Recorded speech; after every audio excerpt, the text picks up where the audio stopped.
The emergency transmission crackled through the void of space, its alien harmonics translating into broken English through the universal communication array aboard the human research station Hermes.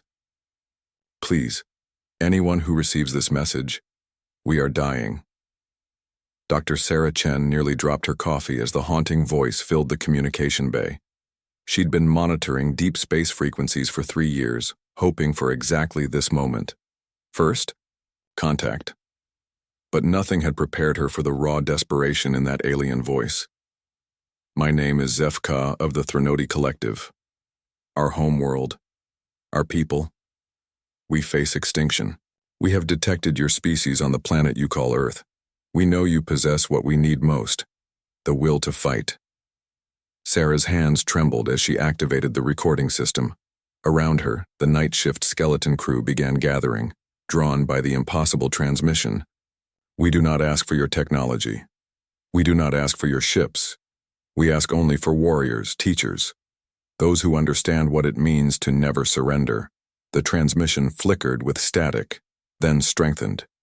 The Devourers have consumed 17 star systems. They turn entire worlds into gray dust. They are coming for us next. We have great ships, powerful weapons, vast knowledge, but we have never known war. We are scholars, artists, philosophers. We build, we create. We do not destroy. Commander Jake Morrison pushed through the gathered crew, his weathered face grim. 20 years of military service had taught him to recognize genuine terror, and this alien's voice carried it in spades. We offer everything we have in exchange for what you take for granted, the knowledge of how to kill, how to fight, how to hate your enemy enough to stop them. We have detected your history, your wars, your victories against impossible odds. We need that fire. We need your fury. The transmission began to fade. These are our coordinates. If you can hear this, if you possess mercy, send us your warriors. Send us your teachers of war. Send us those who can show us how to become what we must become to survive. We have perhaps 30 of your days before they arrive. Please. Static consumed the channel. The communication bay fell silent, except for the hum of electronics. 12. People stared at each other, processing what they'd just heard. Jesus Christ, whispered Navigation Officer Lisa Park. They want us to teach them how to fight a war. Not just any war, Morrison said grimly. A war for their very existence. Dr. Chen was already working at her console, analyzing the transmission's origin point. The signal came from approximately 47 light-years away. Constellation, Lyra, if their FTL capabilities are advanced enough. Sarah. Morrison's voice cut through her technical assessment. What are you thinking? She turned to face the gathered crew, her expression a mixture of excitement and terror. I'm thinking, we just received the most important message in human history, and I'm thinking about what happens when a species that's never known war asks humanity to teach them everything we know about killing. The implications hung in the air like smoke from a battlefield. Humanity had spent millennia perfecting the art of destruction, learning through countless conflicts how to adapt, overcome, and survive. They'd faced extinction events, global wars, and impossible odds, and they'd not just survived, they'd thrived. Now an alien species was asking them to share that dark knowledge. Morrison activated the general alert system. All hands, this is the commander. Report to stations. We have a situation that requires immediate escalation to Earth Command.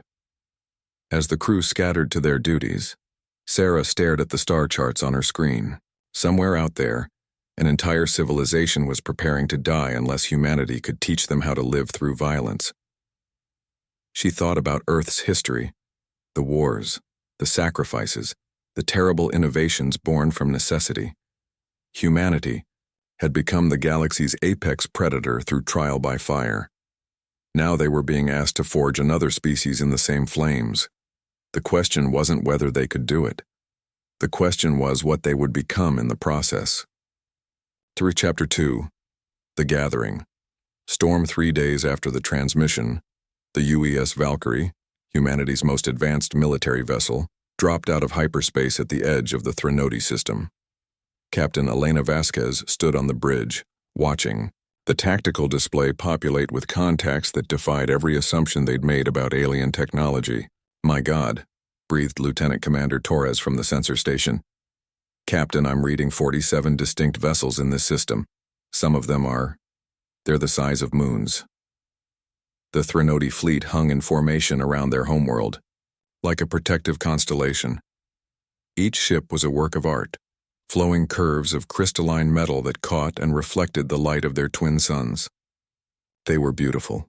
They were massive. And according to the scans, they were armed with energy weapons that could crack planets. "So why are they asking for our help?" asked Major Rebecca Cross, the Valkyrie's Marine commander.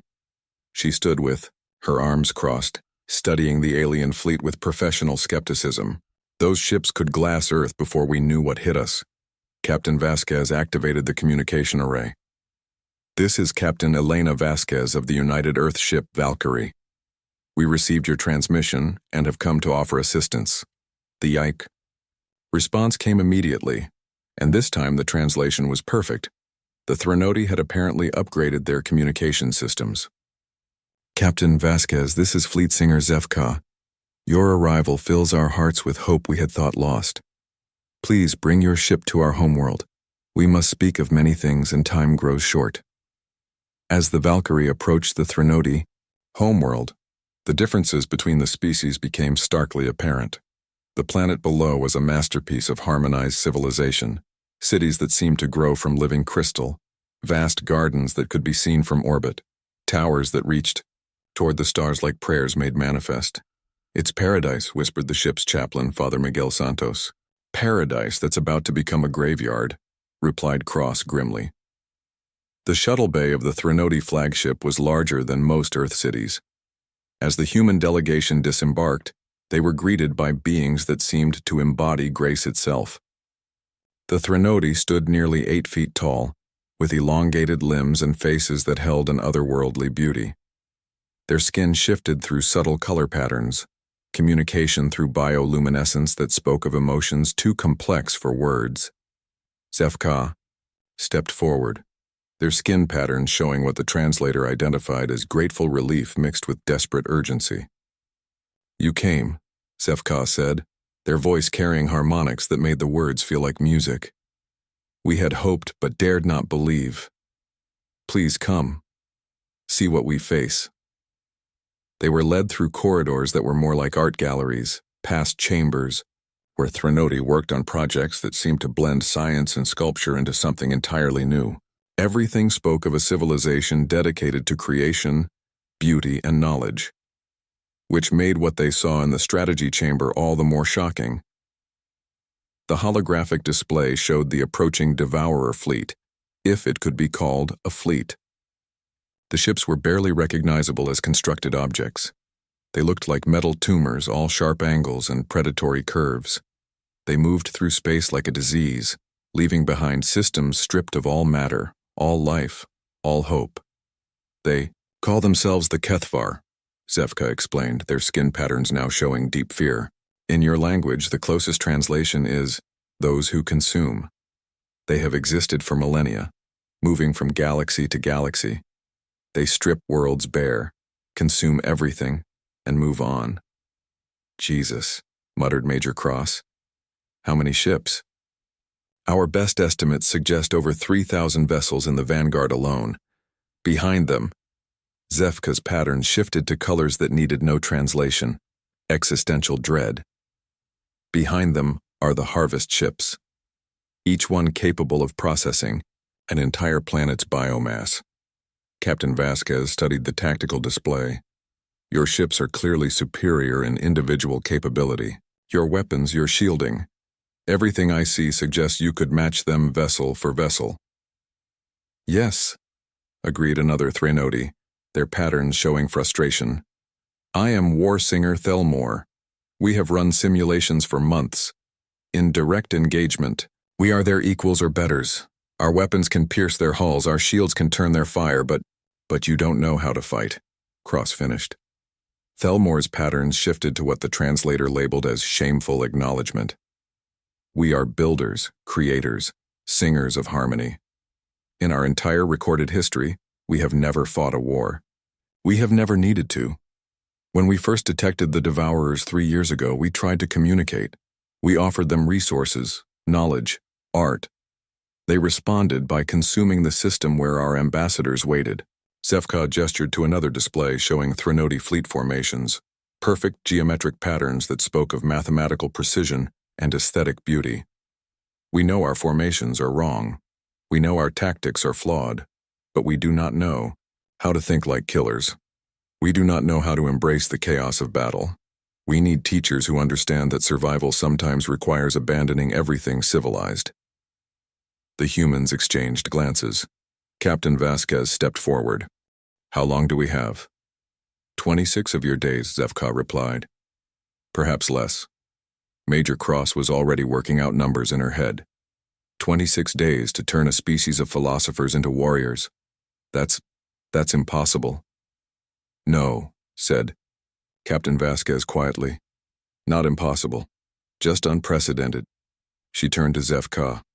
We'll need complete access to your military infrastructure, full disclosure of your capabilities, and absolute authority over your combat forces. You shall have everything, Zefka agreed immediately. There's something else, Cross added. If we're going to teach you how to fight, we need to understand what you're willing to sacrifice. War isn't just about tactics and weapons. It's about becoming something you never wanted to be. Are you prepared for that? The Threnody's skin pattern cycled through complex emotions, fear, determination, sorrow, and finally, grim resolve. We are prepared to become monsters, Zefka said, if that is what it takes to prevent our children from becoming food. The weight of that statement settled over the chamber like a shroud. Outside the vast windows, the Threnody homeworld turned in space, beautiful, peaceful, and utterly unprepared for what was coming. 26 days to save a civilization. 26 days to teach angels how to become demons. The clock was ticking.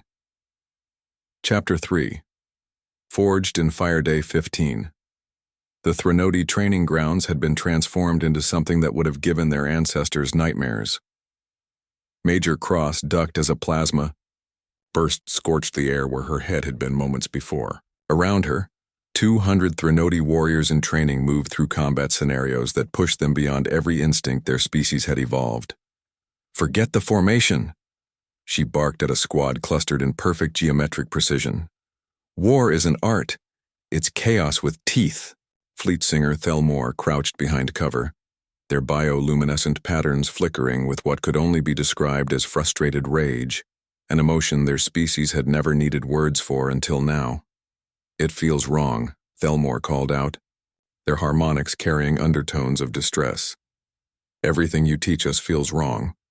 Good, Cross replied, diving behind a barrier as another plasma bolt sizzled past.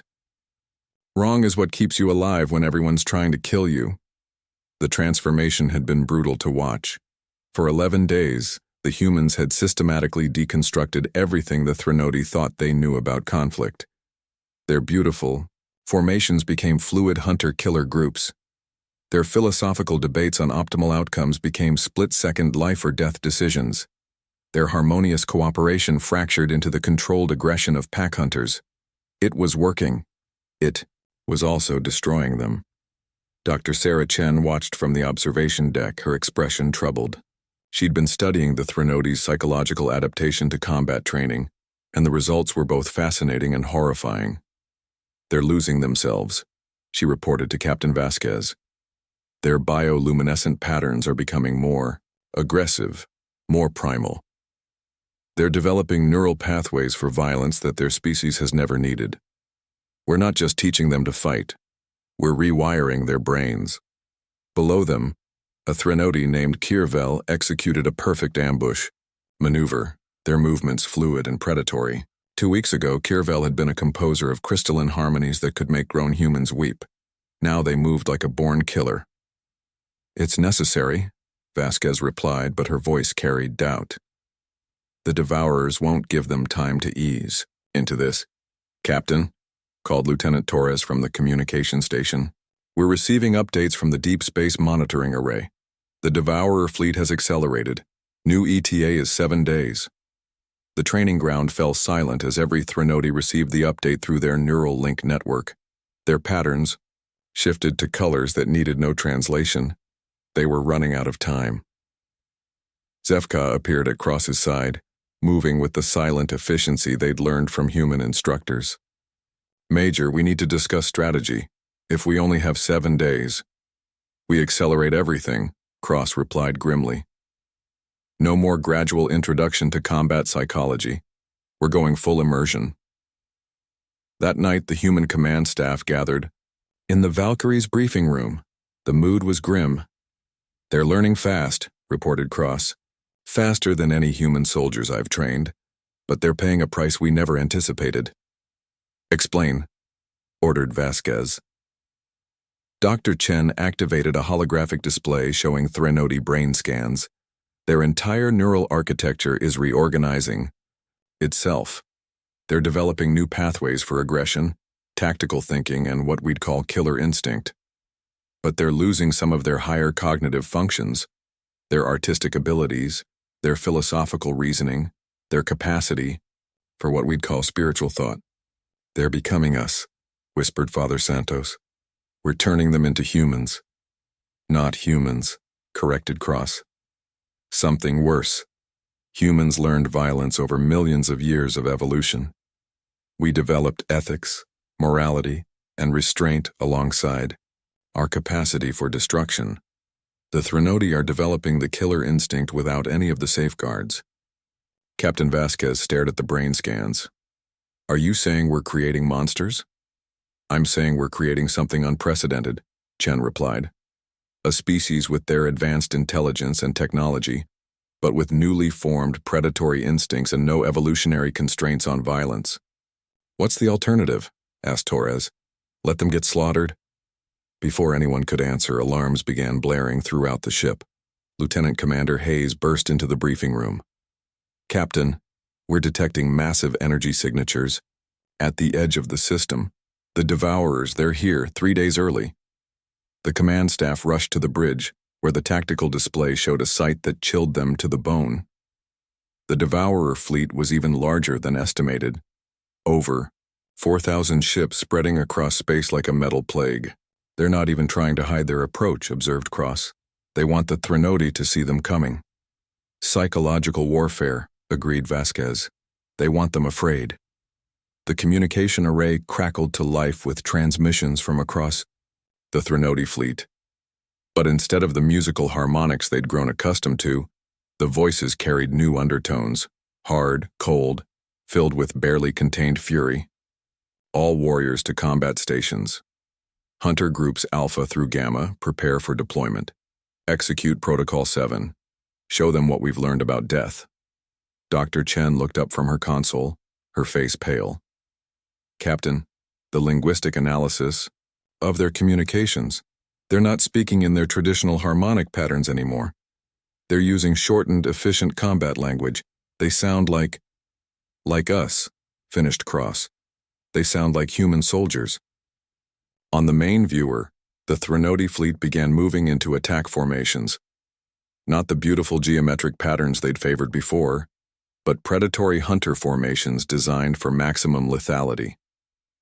Zefka's voice came over the comm, and when they spoke, the musical quality was gone, replaced by something cold and efficient. Human allies, we thank you for your teachings. We understand now what we must become. We go to show the Devourers that even angels can learn to hate. The transmission cut off, leaving the human crew staring at the display as the Threnody fleet accelerated toward the approaching enemy. My God, whispered Father Santos. What have we done? Captain Vasquez watched the alien fleet deploy with lethal precision, each ship moving with predatory grace toward the coming battle. We did what they asked, she replied quietly. We taught them how to survive.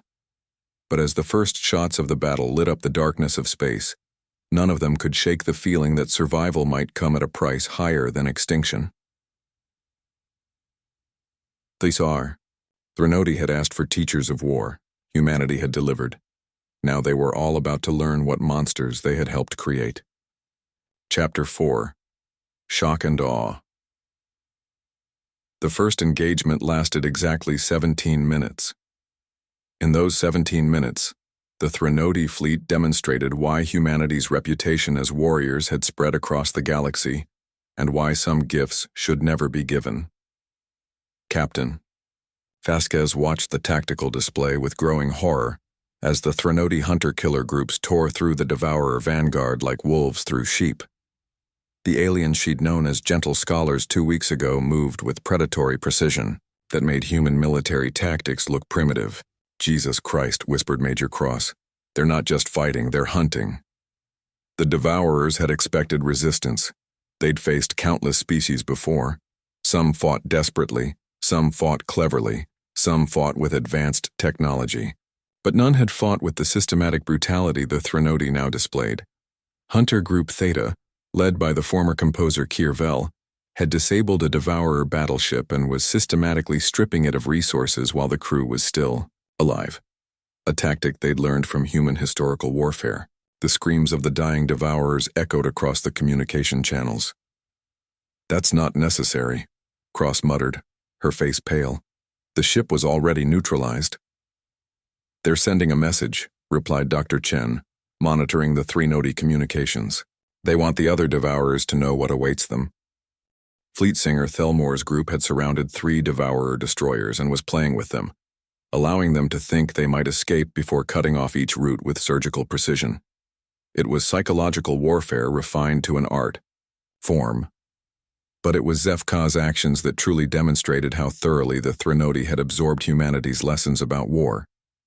The former peace-loving diplomat had cornered the Devourer command ship, and instead of destroying it quickly, had begun a slow, methodical dismantling of its systems. First the weapons, then the shields, then the engines.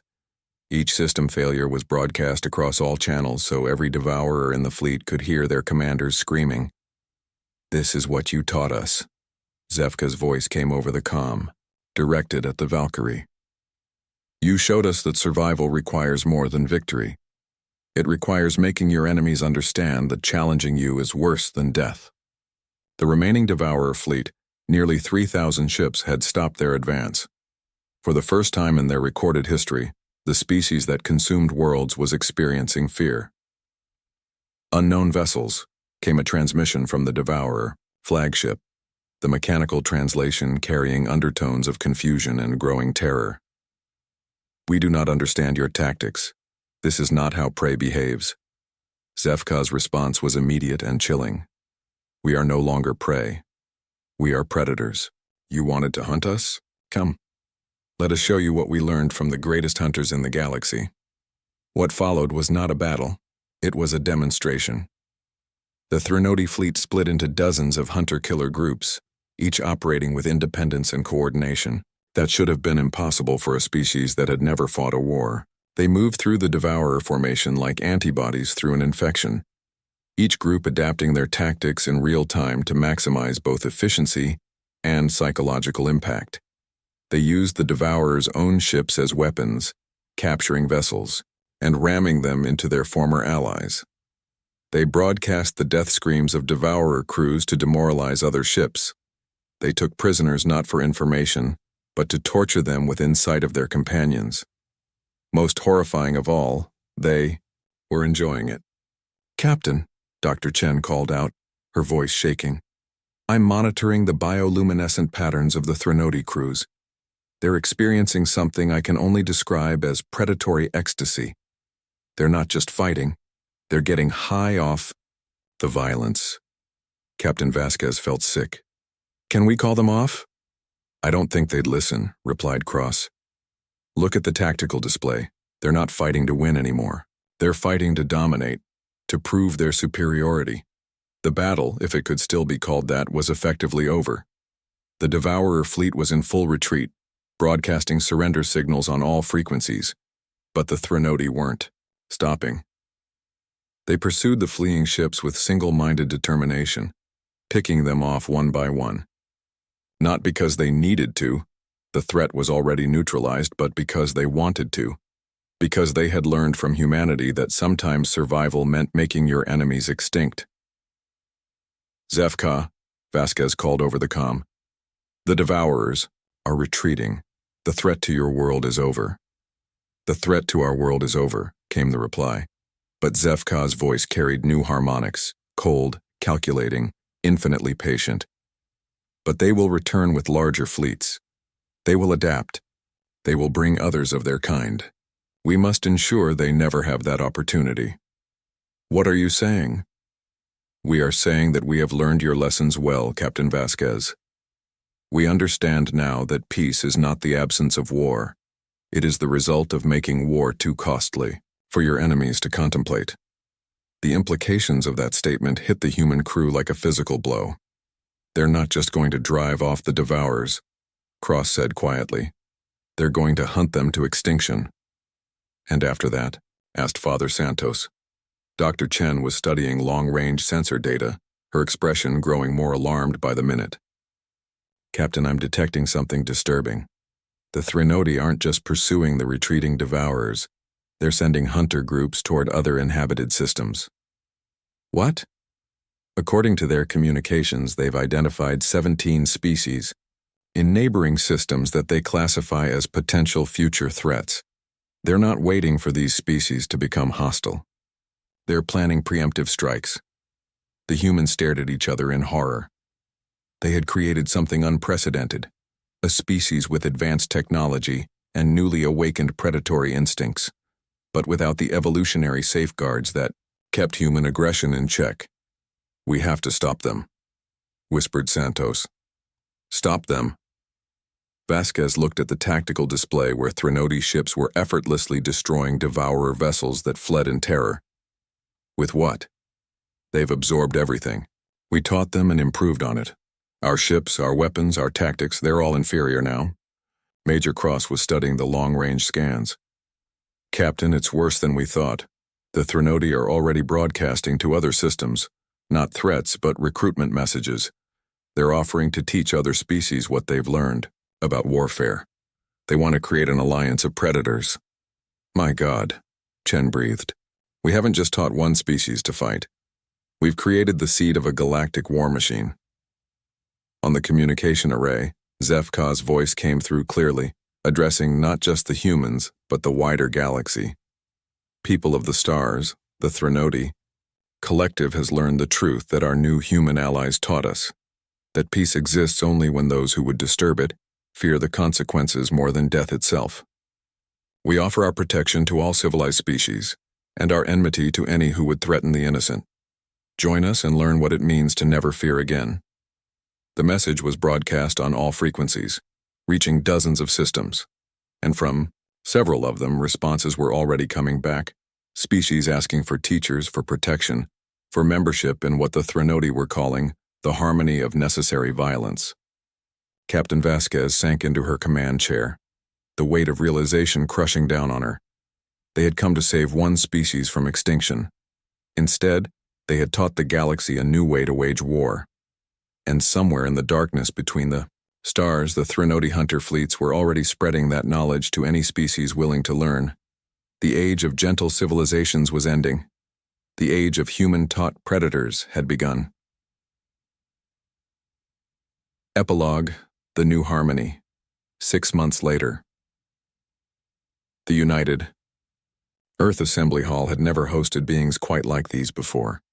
Captain Elena Vasquez stood at the podium, looking out at representatives from 47 different species, all gathered for what historians would later call the most important diplomatic meeting in galactic history. But these weren't the same species they had been 6 months ago. The Threnodi delegation sat in the front row, their bioluminescent patterns cycling through colors that now carried undertones of controlled violence even in peaceful discussion. Zefka, now calling themselves Warsinger Prime, had physically changed. Their elegant features had hardened, their movements carried predatory grace, and their musical voice had developed harmonics that made hardened Earth Marines nervous. Behind them sat representatives from the 17 species that had joined what was now called the Harmony Collective, the Altruian crystal singers who had learned to weaponize their resonance frequencies, the Vectar hive minds who had developed individual tactical thinking, the gaseous nebula dancers who had learned to compress themselves into kinetic weapons. All of them had been taught by the Threnodi. All of them had been changed by human knowledge of war. The question before us today, Vasquez began, her voice carrying to every corner of the assembly, is whether we can put the genie back in the bottle. In the 6 months since the Devourer War, as historians were already calling it, the galaxy had transformed. The Threnodi hadn't just driven the Devourers to extinction, they had systematically hunted down every trace of the species across 3 galaxies, ensuring they could never threaten anyone again. But they hadn't stopped there. 17 other species had been classified as future threats and given ultimatums. Join the Harmony Collective and accept Threnodi oversight, or face preemptive strikes. 15 had joined. 2 had resisted. Those 2 species no longer existed. The Threnodi delegation has requested Earth's formal alliance, Vasquez continued. They offer us membership in the Harmony Collective, sharing of their advanced technology, and protection against any future existential threats. She paused, looking directly at Zefka. In exchange, they want us to continue teaching them. They want humanity to serve as permanent military advisors to the collective, helping them refine what they call the art of necessary violence. The human delegation, carefully selected, from Earth's best diplomats, military leaders, and ethicists, shifted uncomfortably. They all knew what this meant. The Threnodi were offering humanity a place as senior partners in what amounted to a galactic protection racket. Ambassador Sarah Chen, promoted after her crucial role in First Contact, stood to address the assembly.